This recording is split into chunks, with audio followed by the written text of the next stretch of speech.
ये वीडियो थोड़ा सा ऑफ टॉपिक होगा। ओके, इस वीडियो में हम बात करेंगे अबाउट कैपिटलिज्म। आप बोलोगे भैया क्या कैपिटलिज्म सोशलिज्म क्या सिखा रहे हो, लाइक स्टॉक मार्केट तक ठीक था, हम वो सुन लेते थे आपका, बट अभी क्या कैपिटलिज्म अमेरिका वगैरह बातें कर रहे हो, राइट? हमारे कुछ पल्ले नहीं पड़ेगा ये सब।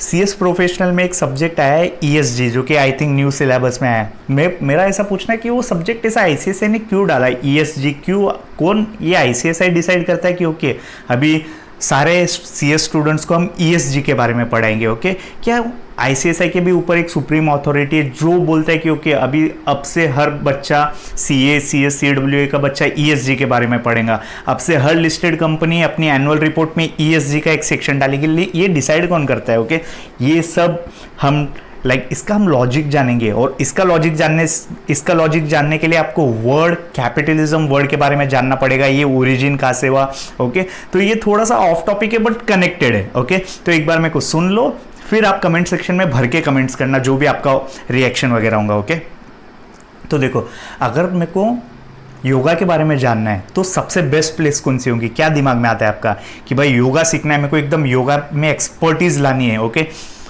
बाकी मैं बोलूँ सबसे बेस्ट प्लेस कौन सी? India, right? बाकी जगह भी होगा, अमेरिका में भी योगा सिखाते होंगे, राइट? चाइना जापान में भी योगा होता होगा, बट जो सबसे बेस्ट प्लेस है कि जहाँ से ये ओरिजिन हुआ है योगा, राइट? किसी आप एवरेज इंडियन से भी पूछोगे ना, कृपाल भारती एक दो योगा के आसन वगैरह वो भी बता देगा, राइट? वैसे ही अगर मैं बोलता हूँ वर्ड कैपिटलिज्म की बिजनेस एकदम खून में ही बिजनेस है, कि वो प्लेस कौन सी है?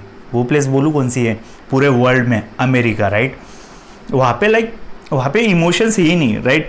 लाइक मॉम डैड बच्चों का और उनके पेरेंट्स का भी इमोशंस वगैरह है नहीं, उनका भी एक बिजनेस काइंड ऑफ रिलेशनशिप है। भाई 18 साल हो गया, मेरा घर छोड़ दे। ओके, वो मॉम डैड के फ्यूनरल में जा रहा है, शाम को दारू भी पी रहा है, मतलब वहाँ पे इमोशंस नाम की चीज़ नहीं है। जो भी चल रहा है वहाँ पे वो एक रोबोटिक सोसाइटी हो गई, but best for economy, good for economy culture. हमारे जैसे लोगों के लिए हम सोचे कि यार ये क्या मतलब अलग ही है, बट मैं बोल रहा हूँ बेस्ट फॉर बिजनेस।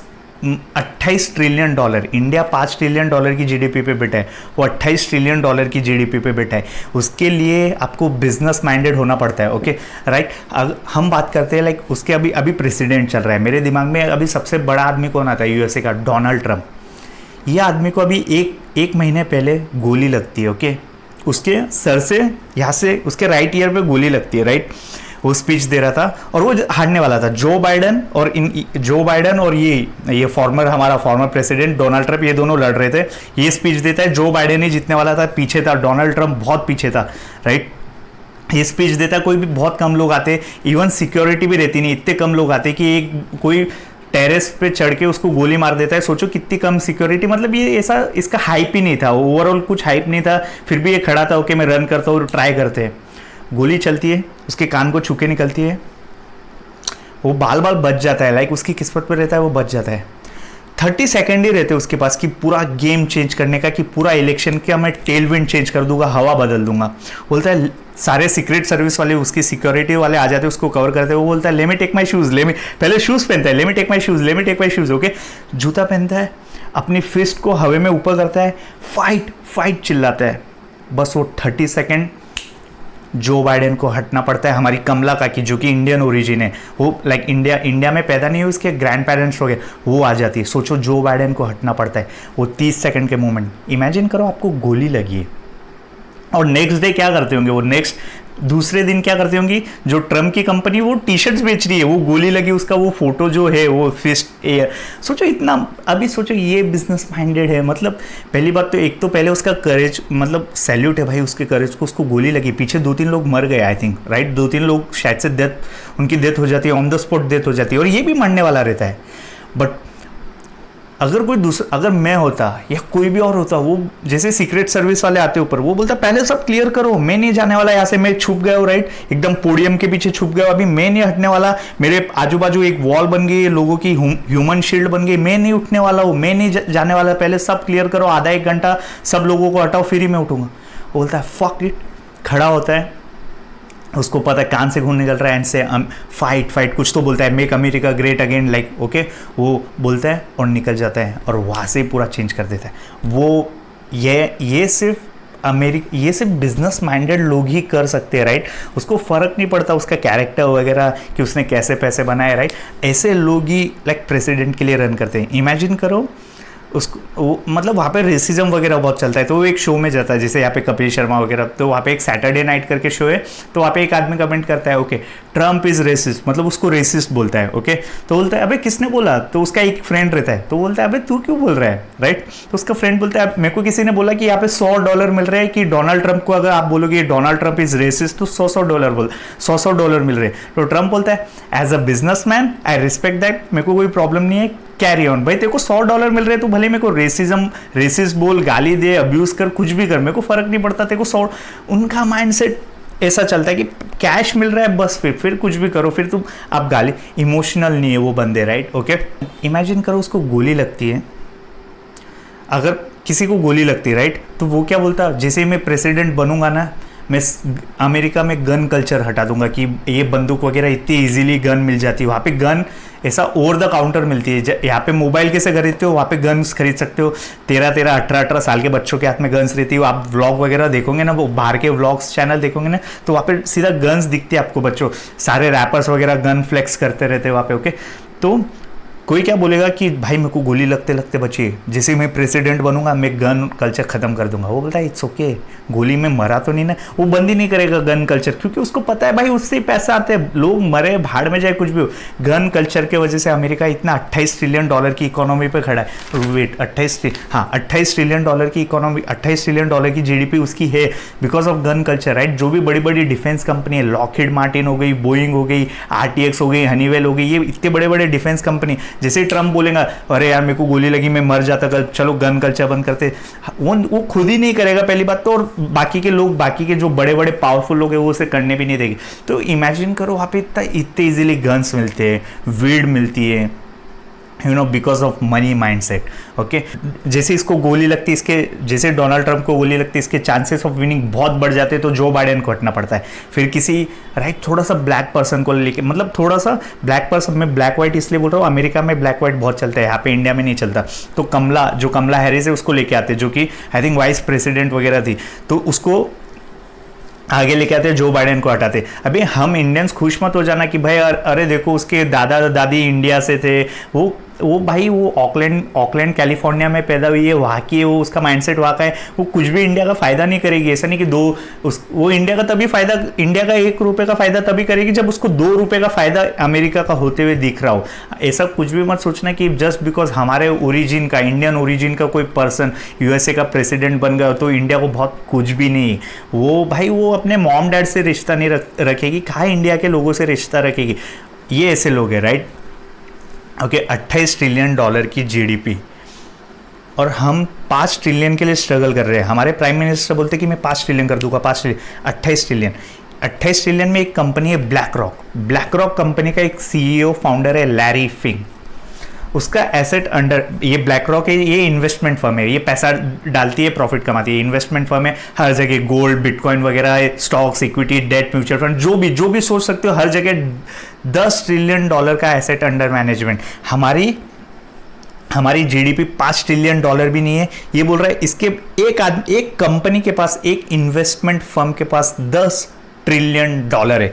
इमेजिन करो ये 2 इंडिया खरीद लेगा, ये ब्लैक रॉक का जो लैरी फिंक है ये 2 इंडिया खरीद लेगा इन शॉर्ट। अगर ये कल ही बोले ना मेरे को इंडियन स्टॉक मार्केट में भर के पैसा डालना है, हमारे सारे डीमार्ट का शेयर प्राइस डबल, रिलायंस का share price double, Nifty 50 double, Sensex double, सब डबल हो जाएंगे, राइट। ये जब चाहे तब एक ऑर्डर से, क्योंकि इसके पास $10 ट्रिलियन का एसेट अंडर मैनेजमेंट है।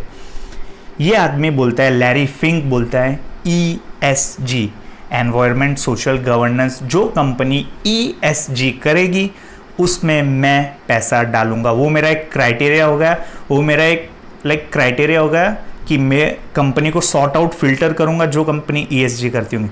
उसने ये बोला, हमारी सारी लिस्टेड कंपनी 4000 के 4000 इंडियन लिस्टेड कंपनी, चाहे रिलायंस हो, चाहे कितने भी बड़ी 20 लाख करोड़ का मार्केट कैप हो, कि चाहे कोई भी HDFC बैंक हो, एक्सिस बैंक हो, सारी एनुअल रिपोर्ट पे आपको, हर एनुअल रिपोर्ट पे एक अच्छी से हेडिंग आ जाती, ESG, BRSR, ESG के हेडिंग, और एक एक पैराग्राफ भर के मिलता है कि हमने ESG के ऊपर क्या क्या काम किया। कहाँ से आया है? सिर्फ ब्लैक रॉक के लैरी फिंक के सीईओ वो बोलता है ईएसजी, यहाँ पे सारी कंपनी स्टार्ट कर देती है एनुअल रिपोर्ट में ईएसजी डालना, इसलिए आईसीएसआई बोलते हैं बच्चों को ईएसजी पे एक पूरा का पूरा सब्जेक्ट पढ़ा दो। वहाँ से आता है, वहाँ से ये ईएसजी एक सब्जेक्ट आपको पढ़ना पड़ रहा है। किसी ने बताया आपको कि यहाँ से स्टार्ट हुआ है? किसी लैरी फिंक ने, एक इन्वेस्टमेंट फर्म का एक सीईओ बोलता है कि भाई आज से मैं उसी कंपनी में पैसा डालूंगा जो कि ईएसजी कंप्लाइंट हो। बूम, यहाँ पे आपको आईसीएसआई आपको एक ईएसजी नाम का सब्जेक्ट इंट्रोड्यूस करवा देती है। That's how capitalism work. Socialism से काम नहीं चलता है, राइट? आपके इमोशनल होने से काम नहीं चलता है। That's how this things work, right? मेरे को ये सब बताना था आपको। ये आई डोंट थिंक सो कोई टीचर आपको बता पाएगा। भैया ये आपको कैसे पता चला? Because of market, because of stock market. जिसने मेरा सब कुछ लिया बट मेरे को बदले में कुछ दिया भी। सब कुछ लिया मतलब मेरा टाइम बहुत लिया, अदरवाइज मैं सीएस बहुत जल्दी बनता। आपने मेरी वो स्टोरी सुनी होगी जर्नी वाली, ओके? एक दो चीज़ और बोलनी थी मेरे को अबाउट डैना वाइट। उसके बारे में वो भी मेरे को बहुत, डैना वाइट यूएफसी का प्रेसिडेंट है। यूएफसी कंपनी, उसकी यूएफसी कंपनी क्या करती है? आपने मारामारी देखी, मिक्स मार्शल आर्टिस्ट, ओके? आप बोल रहे हो कि भैया क्रिकेट देखने से फोर्स, एमएमए देखो। मैं इतना फोर्स नहीं करूँगा आपको एमएमए देखने के लिए, बट चलो मैं डैना वाइट के बारे में अगर मेरे को समअप करना रहा। डैना वाइट बॉस है।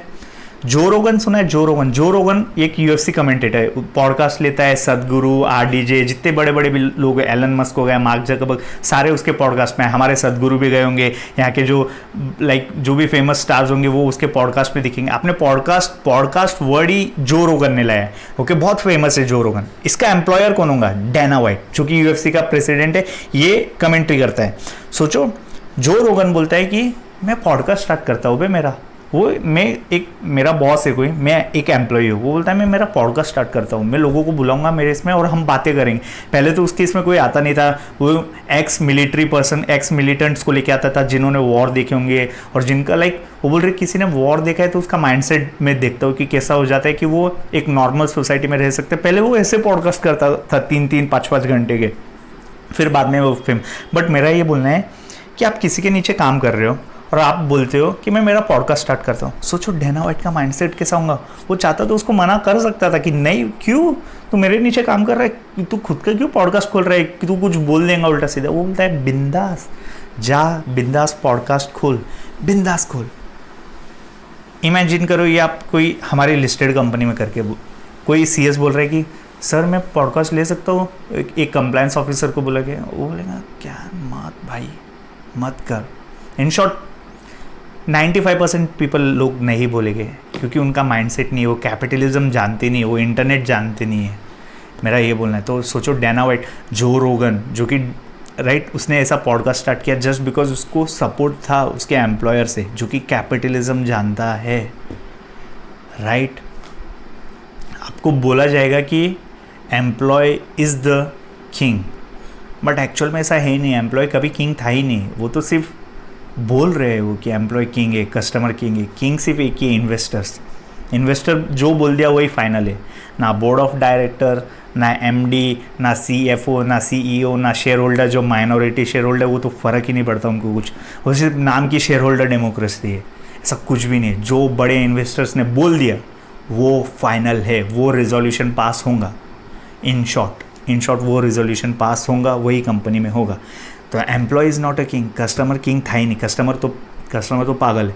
एम्प्लॉय भी पागल बोल सकता हूँ, बट ठीक है चलो आपके लिए नहीं बोल रहा हूँ क्योंकि आप आगे जाके जॉब करोगे। इन्वेस्टर किंग है। इन्वेस्टर ने जहाँ पैसा डाल दिया वही किंग है।